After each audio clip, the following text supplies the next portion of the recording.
At the turn of the century, the piano was a major source of entertainment in well-to-do homes.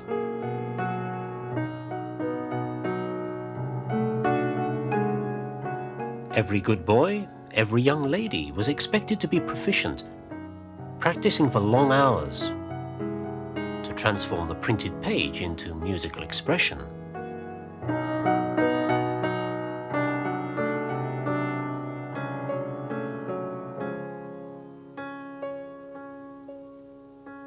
Until, in 1904, the Germans invented the automatic player piano.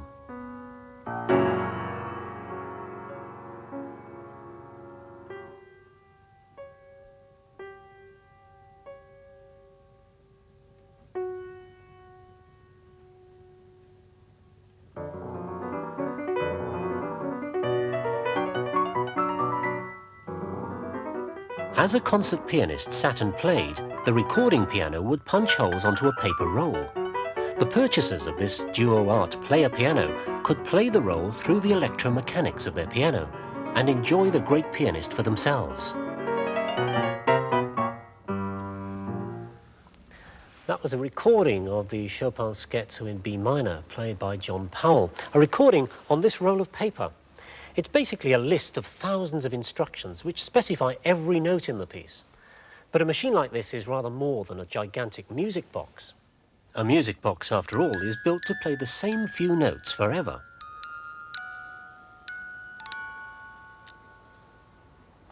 The great thing about a machine like this is if you change the instructions, the machine does something different.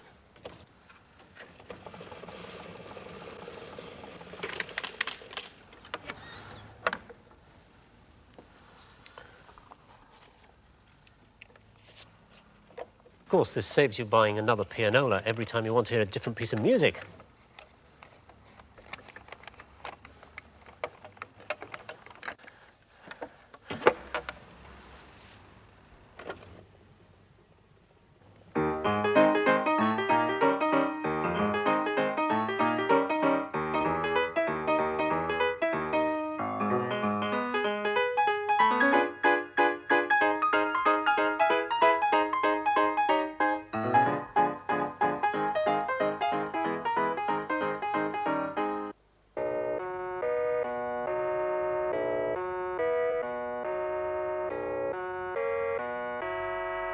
Computers are instructable or programmable machines. In fact, here's the program that told the computer how to play that music. And not so very long ago, computer programs too were stored as holes punched in paper like this. But unlike pianolas, computers can take in information about almost anything. Words, pictures, music. They can deal with it and output it in a different form. So this one machine can draw pictures, write poems, play music, help with a company accounts, and all you have to do is change the instructions or the software. Now, for most modern computers, the software is kept on a magnetic disk like this. So, change the disk, slot a new disk in here. The machine takes in the new instructions, and it's ready for the next task.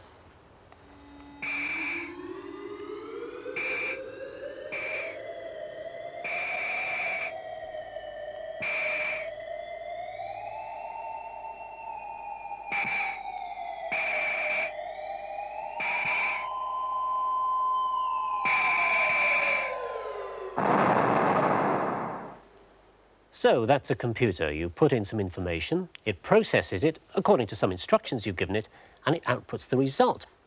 But what's going on inside to make this happen?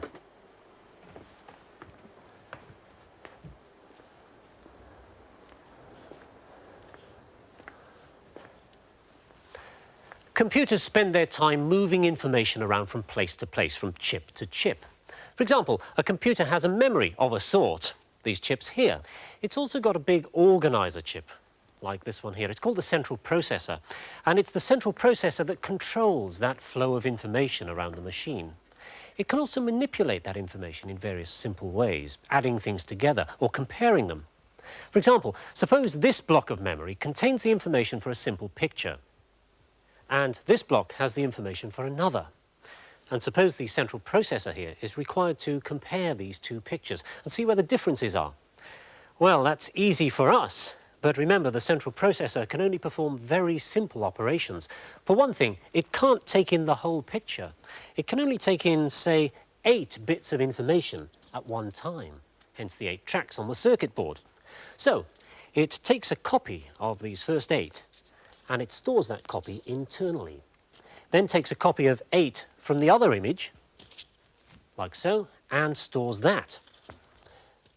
Now it can begin to make that comparison. And remember, it's looking for differences. So, is that different from that? Answer, no. Is that different from that? No. That different from that? No. Is that different from that? Yes. That's different from that? Yes. No. No. And no again. So, the processor has arrived at a result. It can now get rid of these, clear them. And the result can be stored away in yet another part of memory. And it'll now do the same thing over and over again.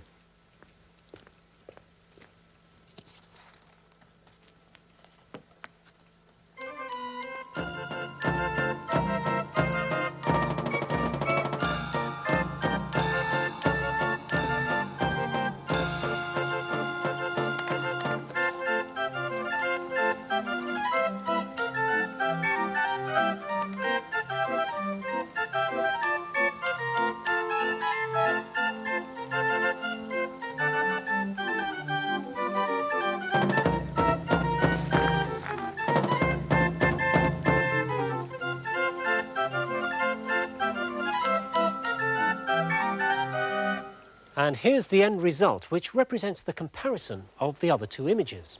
Now, these white blocks highlight where the differences are. You may think that that's not a particularly useful thing to do, but if a machine could tell that this image was different from this, then that's extremely useful. So a combination of very simple operations can do something quite complex. Now, of course, the computer didn't decide itself to do that task. It was given a program, a set of instructions, which were themselves stored in a coded form in the memory. And at each step, the processor would fetch the next instruction and execute it. Now, of course, inside a real computer, these instructions are carried out very rapidly, several million times a second. For some tasks, however, even this isn't fast enough. And instead of 8 bits, computers now move 16 and 32 bits of information around at a time. But still, their information and their instructions on what to do with that information, the software, both depend upon those basic yes, no, on-off codes, corresponding to the simple perforations in the piano roll.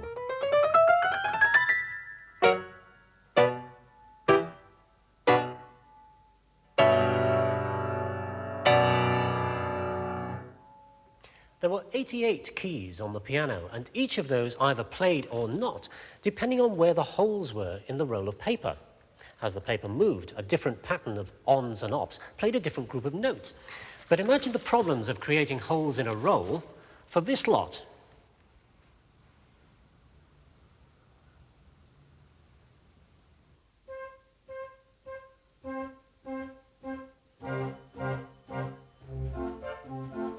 The paper roll could be no wider to accommodate the extra information, as it would warp as the weather changes.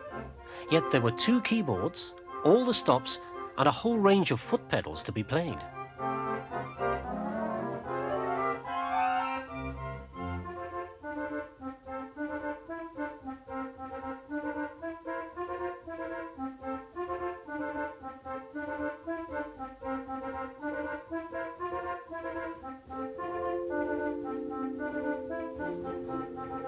This organ has over 800 pipes, and each needs individual information about when to play and how long to play for.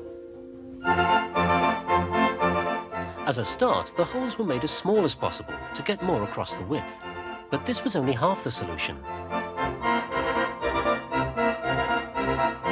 And this is the roll that controls the organ. Yes, it looks very much like a piano roll, but instead of each of these holes being one particular note, which is on at that particular time, this is now a code, meaningless to you or me, but it's a code which can be deciphered by these internal workings of the organ. And all that happens as it's playing.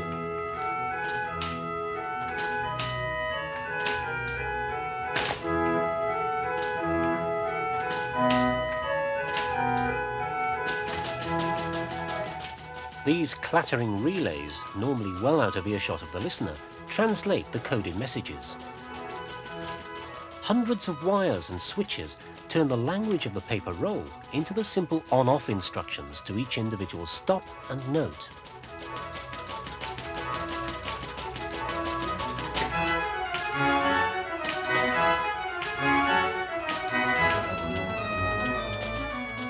What makes this beautifully restored organ particularly impressive is that it's the forerunner of that processing part of a computer which must take in human coded programs of instructions and turn them into the basic on-offs that the machine needs.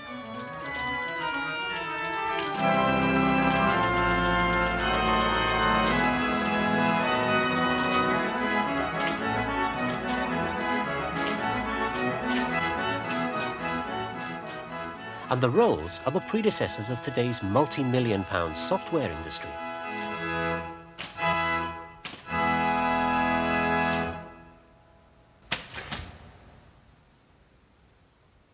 Nowadays, another set of codes can play the organ, the software on a computer. It can, in fact, play more than one organ at once, in perfect time. The Boston Symphony Organ plays the overture to The Marriage of Figaro.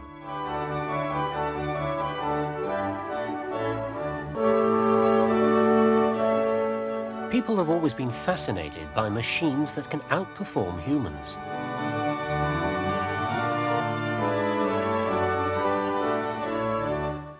Another mechanical computer, a noughts and crosses machine that can never lose. Built from toy construction parts, the position of the yellow paddles represents the crosses or noughts. A move by a human sets the mechanics going until the machine responds with the move that the designer thought best in the event. Clever. But it is possible to make a machine that can learn the techniques for itself. Making a machine that learns may sound a daunting task, but in fact you need start with nothing more exotic than this. This is a learning machine. This pile of matchboxes is about to learn to play noughts and crosses. It was originally designed by Professor Donald Mickey in the early 60s to demonstrate some of the principles of machine learning. He called it MENIS, the Matchbox Educable Noughts and Crosses engine. And Mickey reasoned as follows.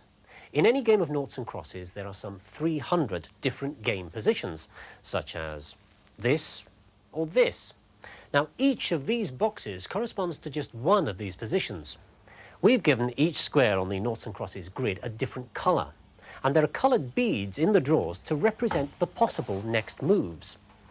Like that. Now, to begin with, of course, the machine doesn't know anything at all about the tactics and strategy of the game. So in the drawers are beads for every possible legal move, whether it makes sense or not. OK then, here's our totally naive machine. Pop that one back. Now to teach it a lesson, I'm going to give it its first game. The machine is playing nought, so I'll let it start. The grid is of course clear, so I look in this drawer here, and then Menace can choose the opening move. We do that by tipping the matchbox and seeing which bead happens to fall into the V at the front. It's the pink, it's chosen the centre square. Mark that, and that drawer goes back. OK, it's my turn now, and I choose the top left corner here. So now I need to go to this drawer, which corresponds to the board as it now stands. Take that out. Once again, I tip the drawer, and chance gives us yellow. That's the top right corner. OK, that's next move for Menace. Well, as an experienced player, I know that there's only one sensible place to go now, and that's here, bottom left. There we are, that's foiled that. Now, if I were playing against a human being, it's pretty obvious what the next move would be. It would be here, of course. But as far as the machine is concerned, there are 5 possible choices, and they're all equally valid. Well, I now return this one, of course, and consult this drawer, which corresponds to the grid as it now stands. Okay, and there, of course, are the 5 possible moves. Green, centre right. Okay, put that in. And now, well, I go centre left, and there it is. Well, that was the game, but now comes the learning process. The machine lost, so it must ensure that it doesn't end up in that same position again. Choosing green at that last stage there, that crucial last stage, was a big mistake. So, if I remove the green bead, it won't ever make that mistake again. And I can do the same thing throughout, removing the beads for the losing moves. For example, that yellow wasn't too bright, so I'll remove the yellow bead from there. And at the first stage it chose pink. Ah, now here's a problem. The opening move, choosing that pink square in the centre, was actually a good move. If I remove the pink bead, it will never be able to make that move again. Well, that's where this system of reward and punishment needs some refinement. Professor Mickey, in fact, put several beads of each colour into the boxes, so a strategic move like that couldn't be erased until it had failed over and over again. If Menace had won, I'd need to reinforce those winning moves to make them more likely to happen next time. Well, I could do that simply by putting extra beads into the drawers, the right colour beads at each stage, to load the odds in favour of that move being chosen again. And of course, that's the key to getting the machine to learn. It has to play time and time again. The more it plays, the smarter it grows. The machine learns surprisingly quickly, even with such a crude system of reinforcement. It soon stops making some of the more stupid mistakes, and it starts to learn which moves are promising. This graph shows how the game improves with experience. After a couple of hundred games, it's quite a worthy opponent. Mickey has applied the same principles to experiment with the software to control satellites in orbit. In the unknown environment of space, the computer can be programmed to think for itself, learning to reuse only those strategies which work well and reject those that fail. Like this machine, a computer follows a program of instructions, a logical sequence of cause and effect. But every task that the computer achieves is always the sum of the simplest of activities. And as the processors deal with more and more information at a time, they seem to behave in an ever more human-like way. At first glance, these seem nothing more than the scribblings of a child. But they are the early drawings of the computer system Aaron, which now dreams up a new picture every night for the Boston Computer Museum. Then, during the day, its instructions are sent to the plotter, and the picture appears. It takes up to 90 minutes to complete the drawings, which were created by following rules which the artist Harold Cohen is constantly revising. Simple rules like tree trunks are wider at the bottom, and complicated rules about the way humans move to keep their balance. And each resulting picture is unique and sells for $250 a time.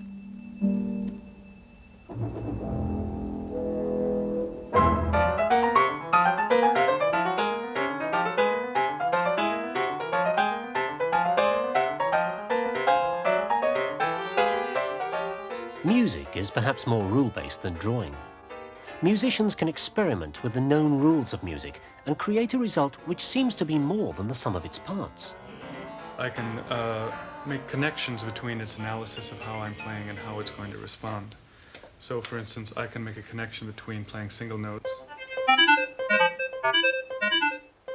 and adding arpeggios leading up to that note. So now whenever I play single notes, it will do that. But if I play chords, it just echoes them. So it's distinguishing between the two and changing its response accordingly. Now I can add another one that whenever I play a chord, it will arpeggiate that chord. So now it's making different responses according to how I'm playing. So that's in general how it works. And in real time, it stores everything I play, analyzes that, makes up a response, and plays it back with me. So if I have several of those things going, it becomes like playing with another musician. It's a completely deterministic program. There's no random numbers involved. But once you get this many things going at once, you can't really tell how the process is working. You just relate to it as you would with another musician.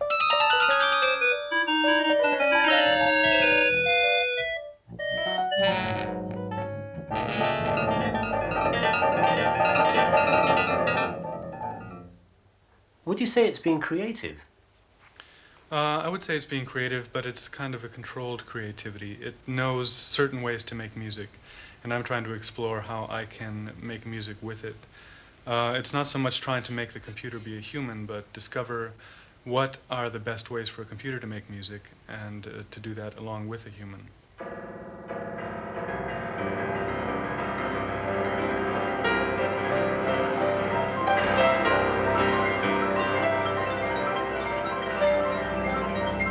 Computers follow rules by responding to large numbers of very simple instructions. As an art, computer programming is barely 40 years old. Where will we and our computers be 40 years on?